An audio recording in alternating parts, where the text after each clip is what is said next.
मी श्याम पाटील. आपण पाहतात लेवा जगत न्यूज.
दिवा तुळशीरामाचा हा माझ्या वडिलांच्या नावाने मी निर्माण केलेला आहे आणि त्याच धर्तीवरती मी माझी कविता सादर करतो.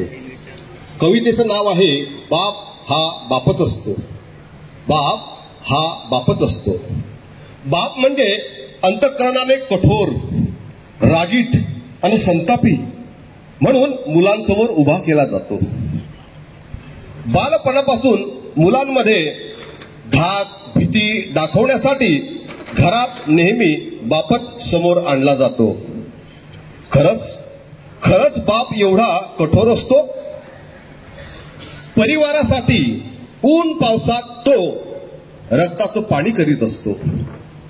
त्याचा संयमही खूप मोठा असतो. कारण बाप हा बापच असतो. पटकन आईच्या डोळ्यातून येणारे अश्रू मुलांना दिसत असतात. आपल्या बापाच्या कष्टाच्या घामाच्या धारा मात्र मुलांच्या नजरेआड असतात. बाप घराचा पाया असतो. बाप घराचा पाया असतो. तो सहज हार कधी मानत नसतो. कारण बाप हा बापच असतो. शालेय अभ्यासक्रमातही बापाला थोडं बाजूलाच ठेवलं जातं. मायेच्या प्रेमरूपी उभेला नेहमीच शब्द श्रुमनांनी शृंगारलेलं असतं. बापाचं फाटलेलं खेटर कधी मुलांच्या नजरेत येत नसतं. तो आपलं दुःख सहजासहजी कोणाजवळ मांडतही नसतो. तो असतो म्हणून परिवाराकडे कोणी वाकड्या नजरेनेही बघत नसतो. कारण बाप हा बापच असतो. आले परिवारावर संकट जरी कितीही वेदना तो कोणाला होऊ देत नसतो.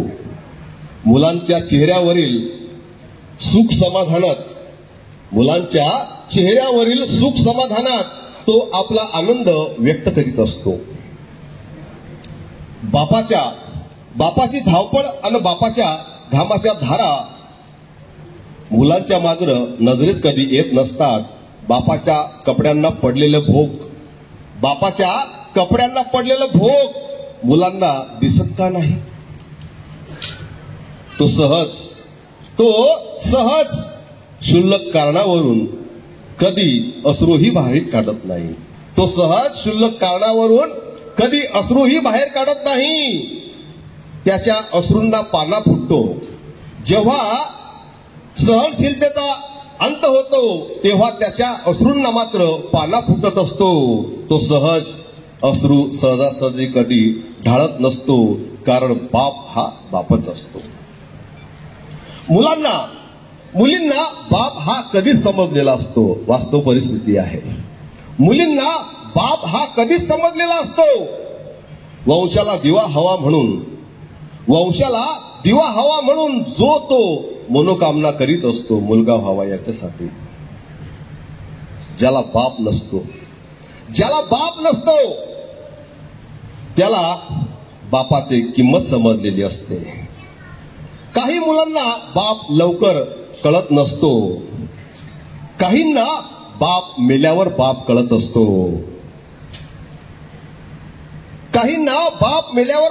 असतो. तर काहींना बाप उमजत असतो. बापाचं काळीज समजून घेणं एवढंही सोपं नसतं. ज्याला वेळेवर बाप समजला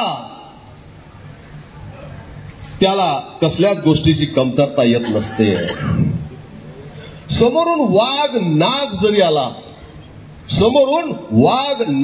आला तरी पटकन बापरेच ओटावर येत असतं. कारण बाप हा बापच असतो. धन्यवाद. एक आपल्या मनात नेहमी इच्छा असते कधीतरी पंढरीच्या वारीला आपल्याला जाता यावं. काहींना ती संधी मिळते, काहींना नाही मिळत. तर माझ्या मनातली ती इच्छा, त्याच्यावर मी एक कविता केली आहे छोटीशी, ती मी सादर करते. विठुराया संसाराचे मोहपाश सोडव, विठुराया संसाराचे मोहपाश सोडव, वारी पंढरीची मला एकदा तू घडव. विठुराया संसाराचे मोहपाश सोडव, वारी पंढरीची मला एकदा तू घडव. काय वर्णावा मी देवा वारीचा तो थाट, काय वर्णावा मी देवा वारीचा तो थाट. गजरात रंग तेरे पंढरीची वाट, वाटेमधले अडथळे वाटेवरच अडव, वाटेमधले अडथळे वाटेवरच अडव. वारी पंढरीची मला एकदा तू घडव. कधीतरी सोडू दे ना मायेचे हे पाश, कधीतरी सोडू दे ना मायेचे हे पाश. होऊ दे ना वारकरी नको संसाराची आस. वाट करूनी सुकर घाट सुखरूप चढव, वाट करूनी सुकर घाट सुखरूप चढव. वारी पंढरीची मला एकदा तू घडव. पाहू दे ना रिंगण हरपून देह भान, पाहू दे ना रिंगण हरपून देह भान. टाळ चिपळ्यांच्या सवे यावी भजनाची तान. होई चरणी मी लीन मला पापातून सोडव, होई चरणी मी लीन मला पापातून सोडव. वारी पंढरीची मला एकदा तू घडव. नाही संसारी मी देवा तुला, नाही संसारी मी देवा तुला कधी आठविले, नाही संसारी मी देवा तुला कधी आठविले. शुद्ध भावाने अंतरी नाही तुला साठविले. आता शरण तुला मी मला घडव वा बिघडव, आता शरण तुला मी मला घडव वा बिघडव. वारी पंढरीची मला एकदा तू घडव, वारी पंढरीची मला एकदा तू घडव. धन्यवाद. एकदा जोरदार टाळ्या. समोर बसलेले आधारवड यांचा आशीर्वाद घेऊन मी कवितेला सुरुवात करतो. कवितेचं नाव आहे आधारवड. पानं तुझे पडत चालले कमी होत चालला तुझा घेर, पानं तुझे पडत चालले कमी होत चालला तुझा घेर. तू असाच कोलमडून पडतोय सुकल्या पानांचा साचला केर. बुंदा तुझा मजबूत होता खोलवर होते तुझे खोड. बुंदा तुझा मजबूत होता खोलवर होते तुझे खोड. तरी कशी लागली कीड तुला बघूनच झाला हिरमोड. छायेत तुझ्या बसायचो तुझी हवा सुद्धा प्यायचो. छायेत तुझ्या बसायचो तुझी हवा सुद्धा प्यायचो. तुझ्या विना तर आम्ही कधी नाही राहायचो. फांद्या फांद्यांवर खेळलो असे कसे विसरून जाऊ. फांद्या फांद्यांवर खेळलो असे कसे विसरून जाऊ. तुझ्या कवत बहरलेला डोंगर पाहू. पारंबी तुझी लांब लचक होती कशी झुलणारी. पडतानाही खाली न चुकता झेलणारी. किती दोरे गुंडाळून पूजापाठ करून किती दोरे गुंडाळून पूजापाठ करून सवाशिनींनी तुला फेऱ्या मारल्या. सवाशिनींनी तुला फेऱ्या मारल्या. साक्षीदार केलं तुला संसाराचा. कोलमडून पडला त्या पण मागे सारल्या. वडा उठ जरा पुन्हा उभारा. वडा उठ जरा पुन्हा उभारा. आम्ही तुला साथ देऊ पुन्हा एकदा आनंदाने. तुझी अंगावर सावली घेऊ. पुन्हा लावू रोपटे आम्ही. पुन्हा लावू रोपटे आम्ही. उंच उंच शिखरांचा गड हो. पुन्हा लावू रोपटे आम्ही. उंच उंच शिखरांचा गड हो. तू संजीविनी माझ्या जीवनी. पुन्हा आधारवड हो. पुन्हा आधारवड हो. रसिक हो. कवितेचं शीर्षक आहे डार्विनचं सांत्वन. मंदिरातल्या प्रसादाप्रमाणे वाटले जाते आहे तारुण्य निस्वार्थीपणे सहजतेनं. भागवत कथा वाचनासारखी ऐकवतात शीलभ्रष्ट पोरं. चौका चौकात शेजारी राहणाऱ्या सीतेचा कधी न पाहिलेला बदफैलीपणा. चढतीवर लोडगाडीला हमाल देतो धक्का. तितक्याच आवश्यकतेनं रस्त्यात पदोपदी धक्के दिले जात आहेत तरुणींना. आकाश गंगेकडे लावलेल्या शोधक वेधशाळेतल्या दुर्बिणीसारखी कॉलेजातल्या वळणावळणावर नजर वासनांद सांडांची वयात येणाऱ्या कुमारिकांकडे. इराणनं हल्ले करावेत एकमेकांवर तेल साठ्याच्या ताब्यासाठी. तशी मिसरूड फुटत असलेली मुलं आपसापसात वैमनस्य करतात ताबा बसवण्यासाठी. गल्लीतल्या अल्लळ स्कर्टमधील किशोरी करतात.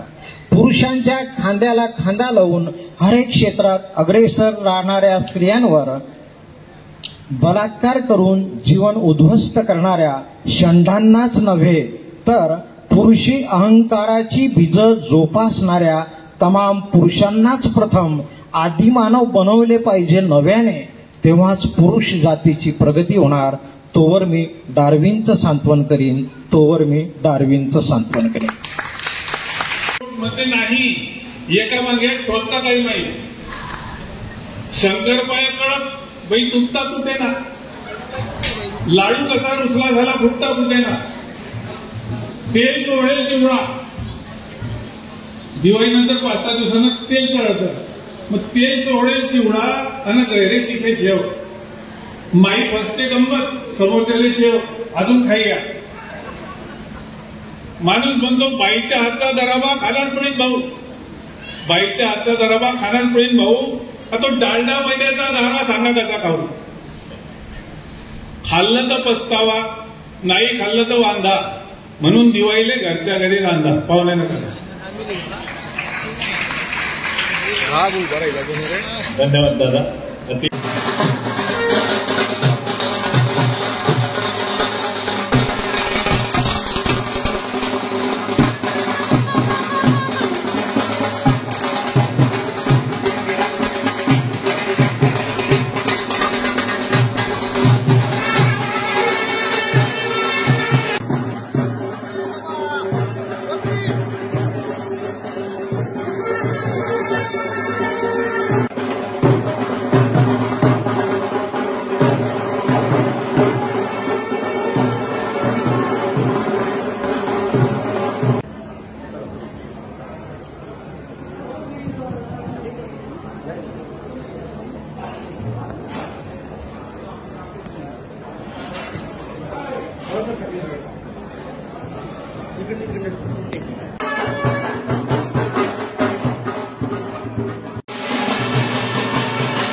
मित्रहो, अतिशय सुंदररित्या या पालखीच्या द्वारा एकदा जोरदार टाळ्यांचा गडगडाट.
मंचावर विराजमान ज्यांना आताच आपण ऐकलं आणि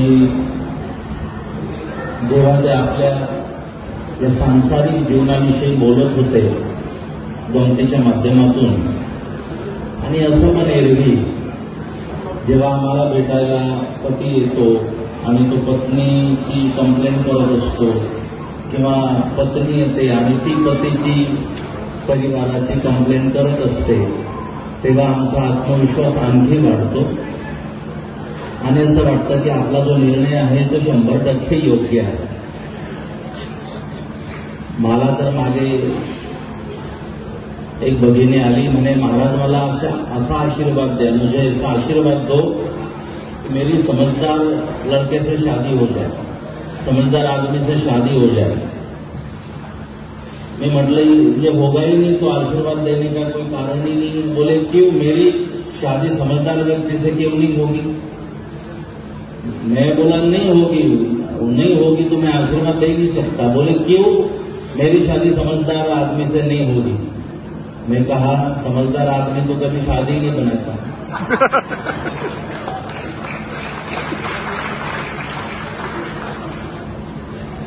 आता तुमचं झालंय, आता काही विषय नाही. ह्या गमती आहेत. मी मंचावर विराजमान आदरणीय काका आणि सर्वांचं अभिनंदन करतो. मी सर्वांना धन्यवाद देतो, अभिवादन करतो आणि विशेष म्हणजे प्राध्यापक राजेंद्र सर यांनाही मी शुभेच्छा देतो या सगळ्या प्रकाशनाबद्दल. आणि या निमित्त, सरांच्या निमित्त, प्रकाशन सोहळ्याच्या निमित्त या ठिकाणी आज कवी संमेलनाचं सुंदर आयोजन. मला तरी मी पहिल्यांदाच आपल्या परिसरात कवी संमेलन आयोजन हे ऐकलं आणि आज आपण सुरुवातीला ज्या कविता ऐकल्या, आता ज्या काकांनी कविता सादर केल्या, मध्यंतरी जसं मधूनच आपल्याला थोडंसं आंबट पाहिजे असतं की नाही, लोणचं आचार बाजूला, तसा मध्येच थोडासा आचार पण आपण डॉक्टरांच्या माध्यमातून तो पण आपण साधला. मला नव्हतं माहिती की डॉक्टर कविता पण करतात, एवढा वेळ त्यांना मिळतो वगैरे. परंतु कवी संमेलन आयोजन करून एक आवड आपल्या परिसरात त्या माध्यमातून निर्माण झाली. कारण की माझ्या मते कवी जेव्हा एखाद कविता तयार करत असतो तेव्हा त्याने खूप अभ्यास केलेला असतो. मला वाटतं एखाद्या कवी मनाची एकही कविता आपण श्रवण केली तर 15 पुस्तकं वाचली असं समजायला हरकत नाही. कारण की 15 पुस्तकं आणि 50 माणसं वाचता आली ना की मग एखादा कवी कविता करू शकतो. आणि कवी मन हे आधी माणसं वाचत असतं, माणसाला वाचत असतं. कवी मन हे संवेदनशील असतं. कवी मन हे खूप बारकाईने विचार करणारं असतं. तेव्हा एखादा कवी ज्याचा असा स्वभाव आहे तो ती कविता लिहू शकतो, ती सादर करू शकतो. आणि त्या कवितेतील एकही वाक्य, एक वाक्य सुद्धा आपल्याला फार मोठी प्रेरणा देऊ शकतं. मी अशा कवी मनाला, कवी हृदयाला प्रणाम करतो. त्या सर्व कवींना मी धन्यवाद देतो की तुम्ही या माध्यमातून समाज जागृतीचं आणि आज समाजाला जी सत्यता, आज वास्तविकता जी आपण कवितेच्या माध्यमातून प्रगट करीत आहात, मी त्यासाठी सर्व कवी हृदयाला, कवी मनाला आणि सर्व कवींना मी धन्यवाद देतो. परमेश्वराकडे त्यांच्या दीर्घायुष्यासाठी, निरामय आयुष्यासाठी प्रार्थना करतो. आणि किती मोठं कारण ठरू शकतं हे कवी मन. आपल्या जळगावला उत्तर महाराष्ट्र विद्यापीठ आहे आणि आज आपण जर त्या उत्तर महाराष्ट्र विद्यापीठाचं नामकरण बघितलं तर कवयित्री बहिणाबाई चौधरी विद्यालय, महाविद्यालय आज त्याचं नामकरण झालंय. ज्या कवी होत्या, म्हणजे जरी त्या शेती काम करायला जायच्या किंवा ज्यांना आपण अशिक्षित म्हणत होतो, शेती काम करायच्या, त्या कवयित्रींचं नाव आज रोजी उत्तर महाराष्ट्र विद्यापीठाला असायचं कारण फक्त एक आहे, त्यांचं कवी मन, कवी हृदय आणि प्रत्येक गोष्टीकडे त्यांचा बघण्याचा दृष्टिकोन. आणि या प्रकृतीमध्ये प्रत्येक गोष्ट आपल्याला काहीतरी शिकवत असते, खुणावत असते. हे त्यांच्या लक्षात आलं त्यांनी केलेल्या सगळ्या रचना आणि कविता. म्हणजे मला तरी वाटतं की एक गुण प्रत्येक कवीमध्ये असतो जो भगवान दत्तात्रयांच्याकडे होता. जो जयाचा घेतला गुण तो गुरु केला जाण. म्हणजे जसं भगवान दत्तात्रयांनी जिथून चांगलं घेतलं त्याला गुरु म्हणून स्वीकारलं, तसं कवी पण प्रत्येक ठिकाणून त्याला जे जे काही चांगलं मिळतं ते चांगलं तो संग्रह करीत असतो. म्हणून बहिणाबाईंच्या कविता सुद्धा आपल्याला बऱ्यापैकी माहिती आहे. आपण त्यांच्याही कविता ऐकल्या पाहिजे. एक साधारण महिला, परंतु जीवनाकडे बघायचा दृष्टिकोन बहिणाबाईंनी आपल्या प्रत्येकाला दिला. आणि तुम्हाला जीवन कळालं, जीवनाकडे बघायचा दृष्टिकोन मिळाला की मग आपण कवयित्री बहिणाबाई चौधरी बनू शकतो. एक आपल्याला नवी दृष्टी त्यांच्या कवितेच्या माध्यमातून त्यांनी सोप्या माध्यमातून दिली. त्याच कवयित्री बहिणाबाई चौधरी यांच्या कवितेतील मला आवडलेली एक कविता आहे, त्याचे 2च ओव्या मी म्हणतो आणि थांबतो. बिना कपाशी न उले त्याले बोंड म्हणू नये, हरिनामा बिन बोले त्याले तोंड म्हणू नये, नाही वाऱ्यानं हालल त्याले पान म्हणू नये, नाही ऐके हरिनाम त्याले कान म्हणू नये, पाटा येहरी वाचून त्याले मया म्हणू नये, नाही देवाचं दर्शन त्याले डोया म्हणू नये, निजवी ते भूक्या पोटी तिले रात म्हणू नये, आंखडाला दानासाठी त्याले हात म्हणू नये, ज्याच्या मध्ये नाही पाणी त्याले हाय म्हणू नये. हाय म्हणलं, हाय हया आपल्याकडचा हया. ज्याच्या मध्ये नाही पाणी. आता तुम्ही म्हणाल की हयात पाण्याचं काय माणसातलं गेलंय, तो भाग वेगळा. ते प्रवचन मी आधी करून गेलोय 7 दिवस. ज्याच्या मध्ये नाही पाणी त्याले हाय म्हणू नये, धावा ऐकून आडला त्याले पाय म्हणू नये, एहरेतून येरीती तिले मोठं म्हणू नये, केली स्वतःची भरती त्याले पोट म्हणू नये. नाही वळखला कान्हा तिले गाय म्हणू नये, जिले नाही कुठे पान्हा तिले माय म्हणू नये. अरे वाटच्या दोरीले कधी साप म्हणू नये, इथे पोटाच्या पोरीले त्याले बाप म्हणू नये. दुधावर आली बुरी तिले साय म्हणू नये, जिची माया गेली सरी तिले माया म्हणू नये. इमानाले सरला त्याले नेक म्हणू नये, जन्मदात्याले भोवला त्याले लेक म्हणू नये. हे वाक्य आपल्या प्रत्येकाच्या घरात लिहिलं ना अनेक अडचणी दूर होते. इमान आले ईश्वराला त्याले नेक म्हणू नये, जन्मदात्याले भोवला त्याले लेक म्हणू नये. ज्याच्या मध्ये नाही भाव त्याले भक्ती म्हणू नये, ज्याच्या मध्ये नाही चेव त्याले शक्ती म्हणू नये. माझी नव्हती, हे बहिणाबाईंचं उष्ट आहे जे मी तुमच्या समोर मांडलं. पण अनेक कविता आहेत बहिणाबाईंच्या, आपण वाचल्या पाहिजे. आणि किती ताकद आहे कवितेत आणि सकारात्मक विचारांच्या मध्ये, की ज्या कवयित्रींना आपण अशिक्षित म्हणत होतो ना, आता अनेक सुशिक्षित बेकार पण आहेत. फक्त आम्ही सुशिक्षित होऊन उपयोग नाही, त्यासोबत सुसंस्कारी असणं महत्वाचं आहे. आणि तुम्ही एखाद्या वेळेला अशिक्षित असून सुसंस्कारी असाल तर उत्तर महाराष्ट्र विद्यापीठाला नामकरण आपलं होऊ शकतं. पण एखाद्या वेळेला आपण सुशिक्षित आहोत पण कुसंस्कारी आहोत, मात्र एव्हरीथिंग इज लॉस्ट, संपूर्णपणे आपण संपलो म्हणून समजा. म्हणजे सकारात्मक विचार किती आपल्यासाठी जीवनात आवश्यक आहे ते बहिणाबाई मांडतात आणि कवी आपल्या त्या समाजासमोर मांडतात. यापुढे अशाच कवी संमेलनाची आयोजन व्हावी, समाज प्रबोधन या कवितेच्या माध्यमातून व्हावं अशी अपेक्षा व्यक्त करतो. आणि काकांनी पण आज या ठिकाणी आपल्याला वेळ दिला. राजेंद्र सरांनी आग्रह करून त्यांना आपल्या परिसरात बोलवलं. मी राजेंद्र सरांनाही धन्यवाद देतो, काकांना धन्यवाद देतो. मंचावर विराजमान सर्व सन्माननीय सर्वांना मनापासून अभिवादन करतो. थांबतो.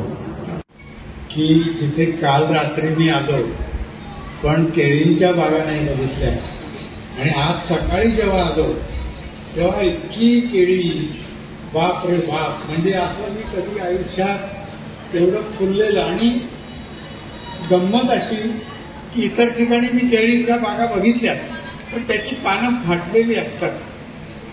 इथलं हे विश्वस्त मंडळ किंवा गाव जसं एकत्र आहे ना, तशी सगळ्या केळींची पाणी ही अशी कुठेही त्याला असा एखादा चरा किंवा फाटलेलं पान काय दिसलं मला रस्त्याच्या कडेने.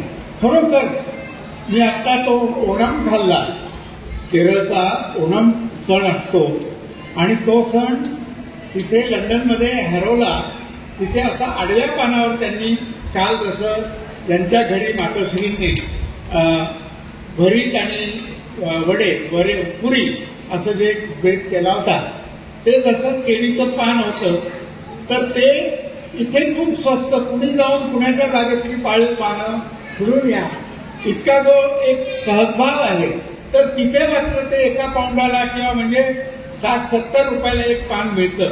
आमच्या मुंबईत आम्ही पान घेतो तर ती पानं देखील खूप महाग असतात.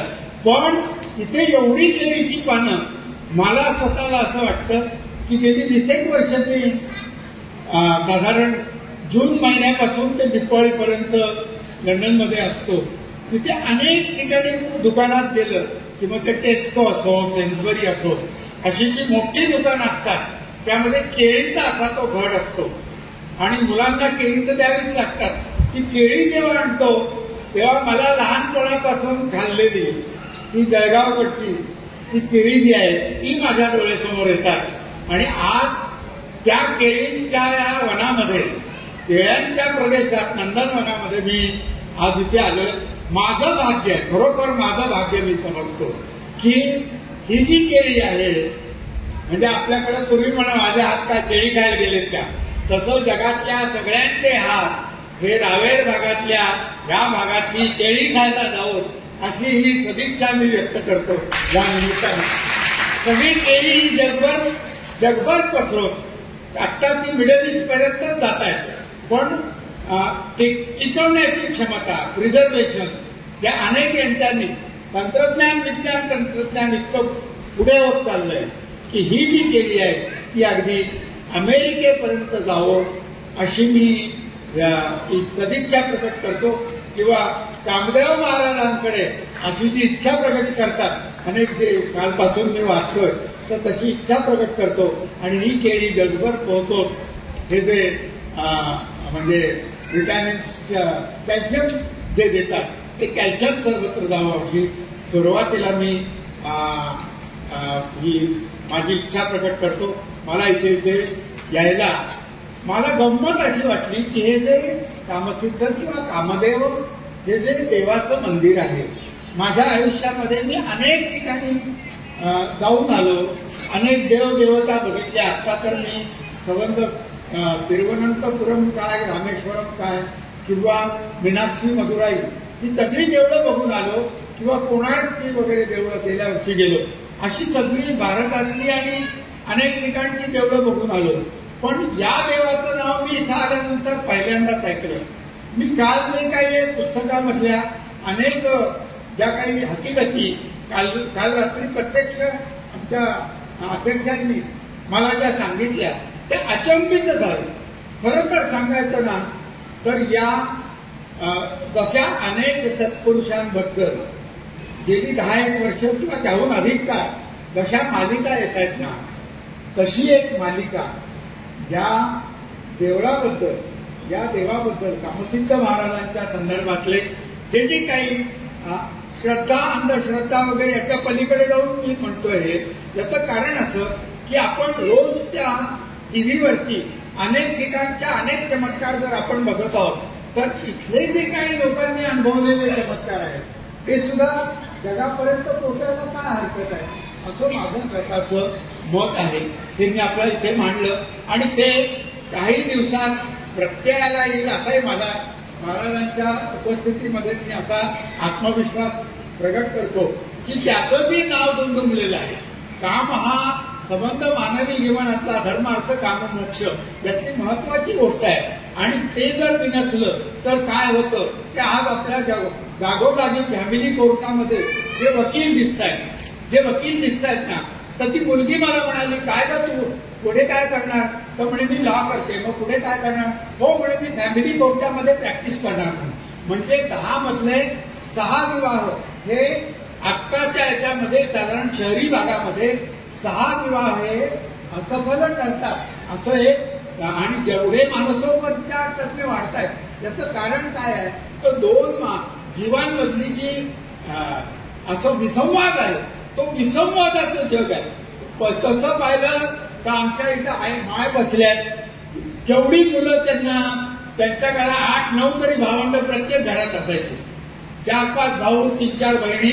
आज त्यांच्यात कधी असं झालं नाही किंवा त्यांना वृद्धाश्रमात ठेवलंय किंवा त्यांनी तिथे कोर्टात जाऊन काय त्यांनी फारकतीचा अर्ज केला वगैरे. इतक्या 97% लोकांचे संसार 70-80 वर्ष गुण्यागोविंदानं झाले. मी असं नाही म्हणत अन्याय होत नाही, चुका नसतात, अमुक तमुक.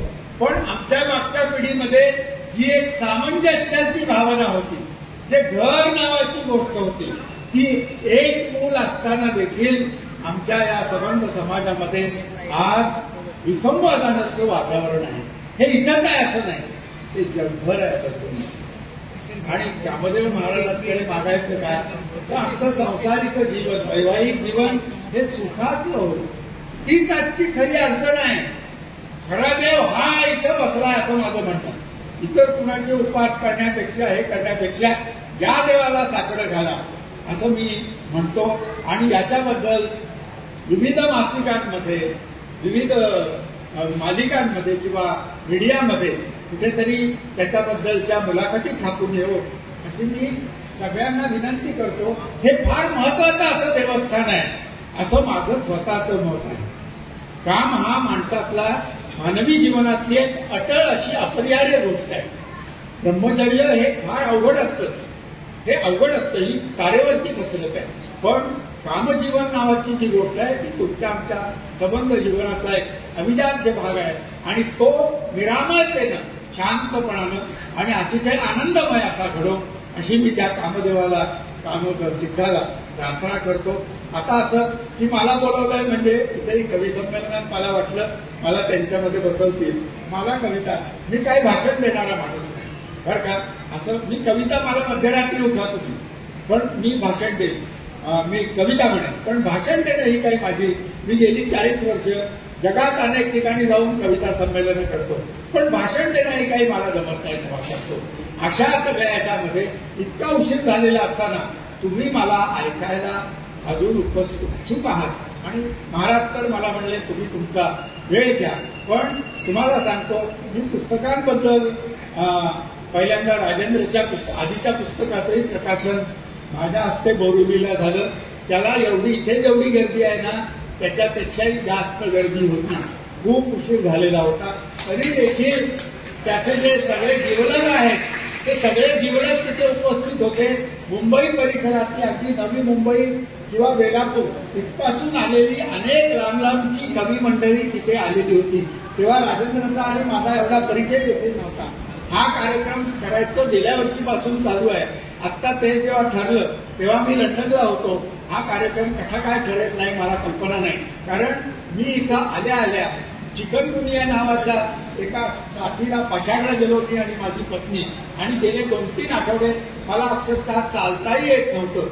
पण या देवानं आणि ह्या संत मंडळींनी त्यांच्या कृपाशीर्वादानं मला इथं आणलेलं आहे. त्यांना मी वंदन करतो. आणि 2-4 गोष्टी मी सांगतो. तर राजेंद्रच्या पुस्तकांना त्याचे जे लेख आहेत त्याच्यातली जी सामाजिक तळमळ आहे ती सगळी शेतकऱ्यांच्या संदर्भात, त्याच्या संदर्भात. काल मी धावतेपणाने त्याचे सगळ्या कविता आणि काही लेख वगैरे वाचले, तर त्याच्या आत तो जागते पण आहे. कवी म्हणजे काय असतं, कवीला काय वेगळे डोळे नसतात, हे नसतात, पण तो जाणतेपणानं सगळ्याकडे असा जाताना बघत असतो. ते जाणतेपण जे आहे त्याला जे रुचतं, त्याला जे जाचतं, त्याला जे आतून काहीतरी वाटतं की अरे हे सगळे माझे आहेत, हे माझे. म्हणजे वर्षातनं 2 वेळा जो माणूस बोरिवलीवरनं आपल्या या मायभूमीमध्ये येतो त्याच्यामध्ये मायभूमीबद्दल जेवढं प्रेम असेल, खरं सांगतो इतकं प्रेम फार फार थोडं असतं. तुम्हाला सांगतो की खूप त्या राजेंद्राला मी सलाम करतो की असा पुत्र या भूमीमध्ये जन्माला आला आणि तिच्या पोटी जो जन्माला आला त्या मायला ती वंदन करतो.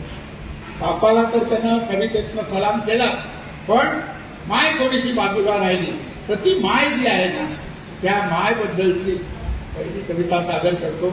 मला इतकं भरून आलं की त्याची माय इथे होती आणि ती आपल्या मुलाचं कौतुक बघायला फार मोठी गोष्ट आहे. जरा नीट ऐका, गंभीर कविता आहे.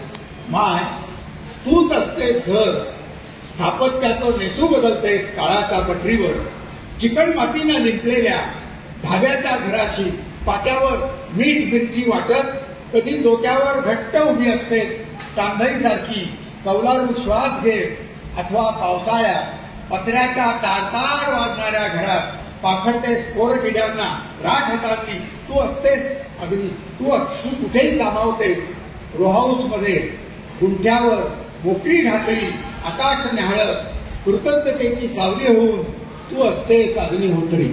तू असतेस अग्निहोत्री, भाकरीचा न संपणारा वसा घेत, भाकरीचा न संपणारा वसा घेत, तव्यासारखी जाळ विचवत, तव्यासारखी जाळ विचवत तुझ्या हातानं असते 1000 भाकरींची ऊब. तुझ्या हातानं असते 1000 भाकरींची ऊब. माय आम्ही तुझ्या पोटी एकदाच येतो. माय आम्ही तुझ्या पोटी एकदाच येतो आणि तू तर आमच्या पोटात रोजच शिरतेस भाकरी होऊन.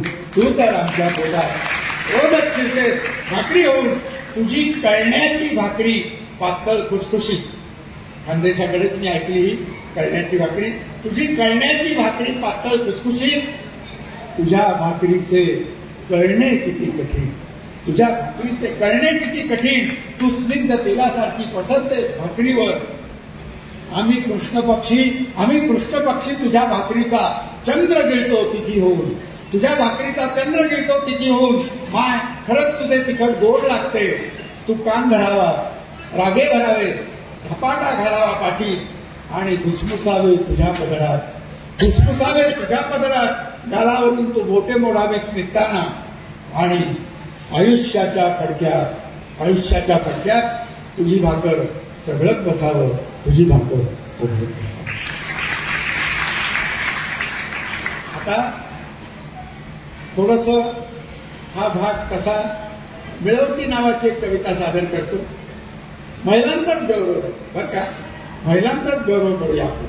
आणि हे सगळं खरं तर दिपाळीची पण एक कविता म्हणायची माझी इच्छा होती, तर ती म्हणू की काय असं, ती पण जरा मोठी कविता आहे. परवा टीव्हीवरती मी ती बोललो कविता हा कार्यक्रमामध्ये.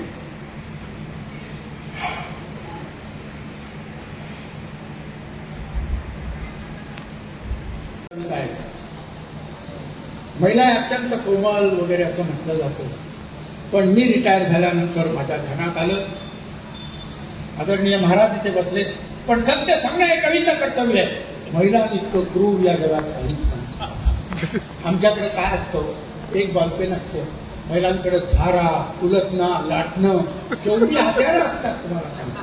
बघा, पुरुष अत्यंत अत्यंत नाजूक कोमल हृदयाचं असतं. खरं काय, मी जेव्हा रिटायर झालो तेव्हा माझ्या ध्यानात आलं, स्वयंपाकघरात केवढी आयुध आहे.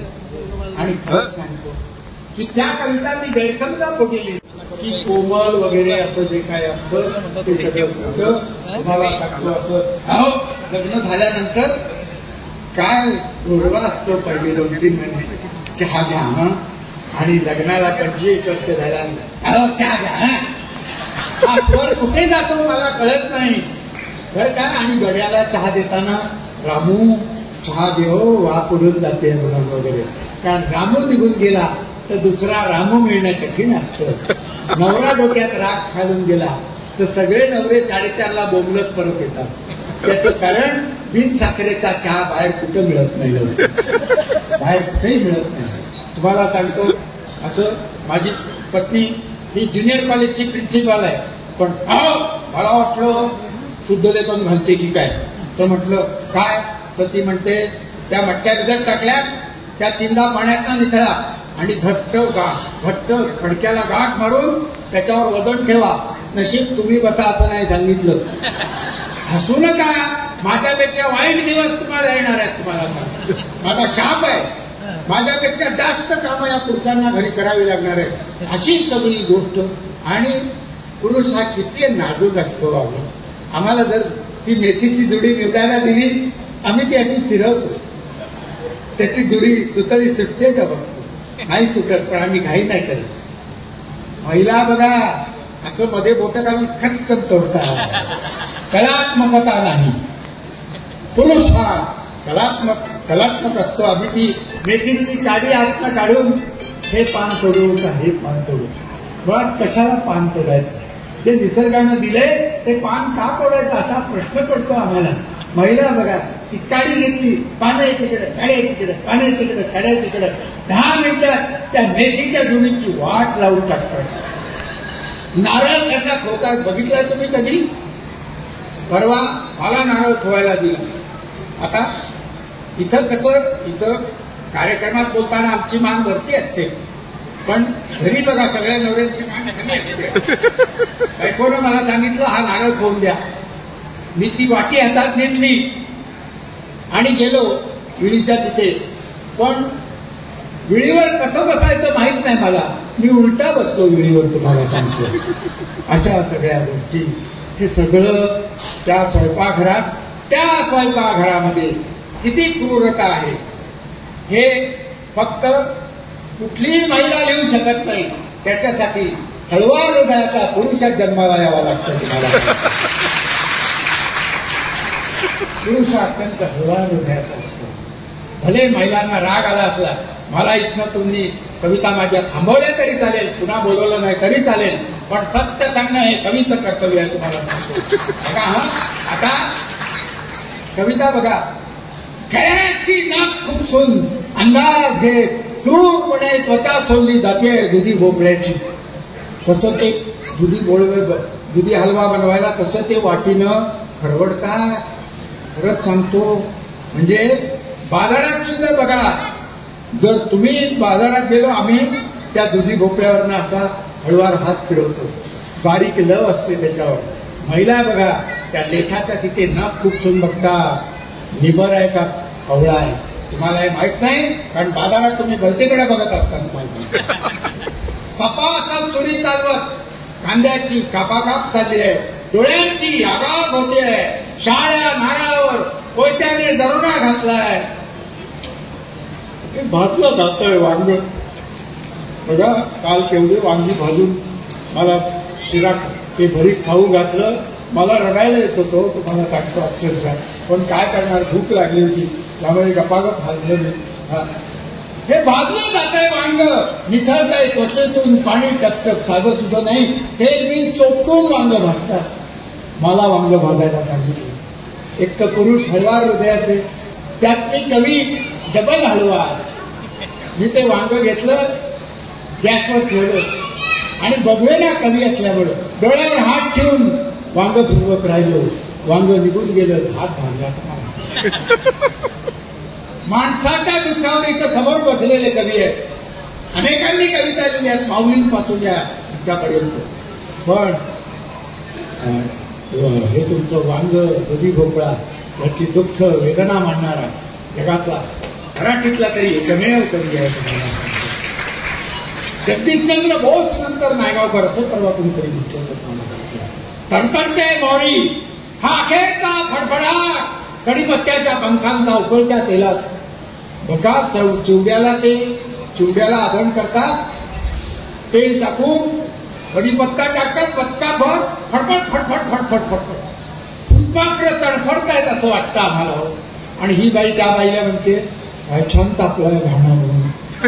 अच्छा, अरे कसल्या समानतेच्या गोष्टी करतात. तिखट टाकलं जात आहे भाजीच्या अंगावर, डोळ्यात, धारेवर किसली जात आहेत गाजरं. पिळवणूक चालली आहे आंब्याची, पिळवणूक चालली आहे आंब्याची. सर्व हरा बनली कोय, वरवंट्या खाली चिरडते मीठ मिरची, वरवंट्या खाली चिरडते मीठ मिरची. आणि बत्ता घातला जातोय वेल्लोड्याच्या डोक्यात, बत्ता घातला जातोय वेल्लोड्याच्या डोक्यात. फडक्याने गळा ओळून, मुसक्या बांधून दह्याला फासावर चढवलंय चक्का बनवण्यासाठी. दह्याला फासावर चढवलंय चक्का बनवण्यासाठी. हे भरडले जात आहेत गहू, लाही लाही होते, लाही लाही होते. मक्याची, ज्वारीची भर बाजारात सुरात उपसला जातोय कलिंगडाच्या पोटात. भर बाजारात सुरात उपसला जातोय कलिंगडाच्या पोटात. पोलीस नुसतेच बघतायत, पोलीस नुसतेच बघतायत संत्र्या, मोसंब्या, केळ्यांची वस्त्र उतरवली जातात, वस्त्र उतरवली जातात. दिवसा ढवळ्या मक्याच्या कणसाला दिले विस्तवाच्या तोंडी, आणि वर मीठ तिखट लिंबू तोडलं जात आहे जखमांवर. हे काय चाललंय, हे काय चाललंय. ही कविता ऐकल्यानंतर इथल्या अनेक महिलांना असं वाटेल, आता तर प्रसादाचा भोजन इथेच आहे, पण उद्यापासून त्या क्रूर स्वयंपाकघरात नायगावकर आम्ही पाऊल देखील टाकणार नाही, असा गैरसमज होण्याची शक्यता आहे. नायगावकर, तुम्ही आम्हाला उजेड दाखवला, हजारो वर्ष आम्ही अंधारात होतो, ही क्रूर कृत्य आम्ही उद्यापासून करणार नाही, असा गैरसमज होण्याची शक्यता आहे. तेव्हा आदरणीय महाराज आणि इथे उपस्थित सर्व पुरुषांच्या वतीनं मी असं आश्वासन देतो की स्वयंपाक करणं हा महिलांचा जन्मसिद्ध हक्क आहे, आणि आम्ही पुरुष मंडळी त्या भानगडीत पडणार नाही. त्या भानगडीत हे माझं थोडंसं पश्चिम महाराष्ट्राकडचं आहे, इकडची प्रथा मला माहित नाही. पण अशा झुलत राहा नावाची कविता. दिवाळी येते, आवरायला घ्या घर, भांडी कुंडी डबे शोधून ठेवा, काकण सोऱ्या तक्त्यांसह, काकण सोऱ्या तक्त्यांसह. छताला गवसणी घालणारा उंच उंच झाडू घ्या हातात बायानो, छताला गवसणी घालणारा उंच उंच झाडू घ्या हातात बायानो. सांभाळा माळ्यावरच्या काळ्या घोर सुस्त पालींना अंगांगावर केसात धुरळा घेत, अंगांगावर केसात धुरळा घेत साफ करा दळमट. उसा खिडक्या दारे धुवून घ्या फरशी, खसा खसा घासून स्टील मुरुंन लखलखू त्या डब्यांना उन्हात उपडत येऊन लाईनीत शोधून ठेवा पाटल्या बांगड्या कानातलं भिजल्या पंट्यांना तेलवात करा झाकपाक करून डोळा लागू द्या उशिरा अंग मोडून सर्वांआधी उठण्यासाठी एकाच अर्ध्यास पाव मोजत राहा भाजण्या बायांनो आला का हो वास विचारी सांगू नका गुपित शेजारणीच आता होत नाही पूर्वीसारखं म्हणत भाजणीवर भाजणी टाका सांगत तिष्ठत राहा गिरणीशी घमघमाट पसरू द्या आधळणाऱ्या आयुष्याला एकवटून जोर लावा मनगटाचा मळून घ्या पीठ कपाळावरला ओघळता घाम पुसा कोपराने काटा येऊ द्या अंगांगावर तकलीच्या फिरत राहा मनातून क्लॉकवाईज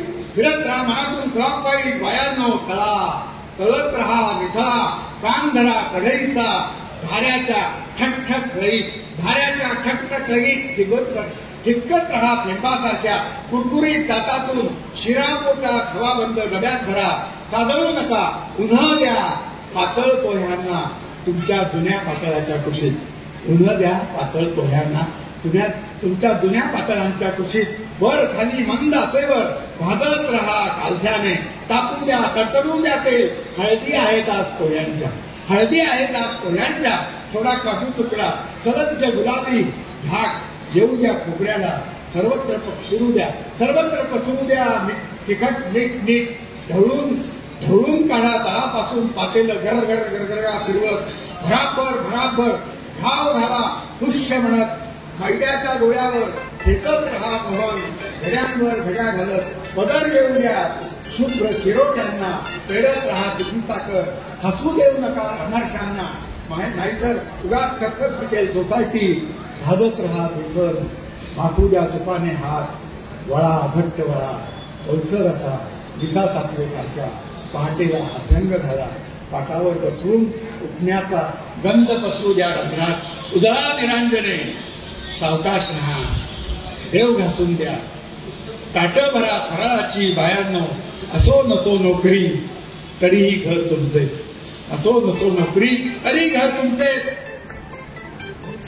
सण करा पाडवा ओवाळा घ्या पत्रात पडेल ते शेवटी कुंकू आहे ना अखेरीस बायांनो घर लपेटून घेता तुम्ही 6 वारी 9 वारींनी बायांनो घर लपेटून घेता तुम्ही 6 वारी 9 वारींनी आणि पदर फडकवता झेंड्यासारखा अशाच झुलत राहा आकाश कंदिलासारख्या अशाच झुलत राहा आकाश कंदिला.